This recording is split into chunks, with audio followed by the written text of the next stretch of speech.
سورۃ البقرہ آیت نمبر 102 سے سیکھنے کی باتیں۔ اس آیت سے ہم نے یہ سیکھا کہ جادو کرنا اور سکھانا کفر کے زمرے میں آتا ہے۔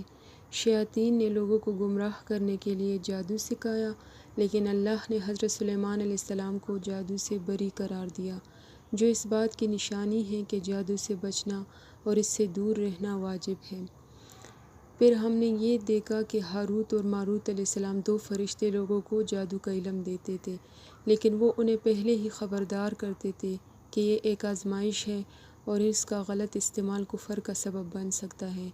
تو اس سے سیکھنے کی بات یہ ہے کہ ہر علم اور طاقت کا صحیح استعمال ضروری ہے، ورنہ یہ گمراہی کا سبب بن سکتی ہے۔ پھر ہم نے دیکھا کہ جادو ایک ایسا علم ہے جو انسانوں کو نقصان پہنچاتا ہے اور خاص طور پر رشتوں میں دوریاں ڈالنے کے لیے استعمال ہوتا ہے۔ تو اس آیت میں یہ نصیحت ہے کہ ایسا علم جو انسانوں کے درمیان فساد اور نفرت پھیلائے، اسے حاصل کرنے سے بچنا چاہیے۔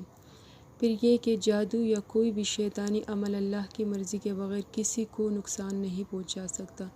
یہ اس بات کی یقین دہانی کراتی ہے کہ ہر چیز اللہ کے اختیار میں ہے اور ہمیں صرف اسی پر بھروسہ کرنا چاہیے۔ اور جو لوگ جادو اختیار کرتے ہیں وہ دنیائی فائدے کے لیے اپنی آخرت کو قربان کر دیتے ہیں، حالانکہ وہ جانتے ہیں کہ آخرت میں ان کے لیے کوئی بھلائی نہیں ہوگی۔ یہ ہمیں اس بات کا درس دیتا ہے کہ دنیائی فائدے کے لیے ایمان کو قربان کرنا انتہائی نقصان دہ ہے۔ پھر آیت کے آخر میں اللہ تعالیٰ فرماتا ہے کہ کاش وہ جانتے ہوتے، یعنی جادو کرنے والوں کو بعد میں اپنی گمراہی کا احساس ہوگا، لیکن اس وقت پچھتانا فائدہ نہ دے گا۔ یہ ہمیں بتاتا ہے کہ ہمیں اپنی زندگی میں صحیح فیصلے صحیح وقت پر کرنے چاہیے، تاکہ آخرت میں ہمیں کوئی بھی شرمندگی نہ ہو۔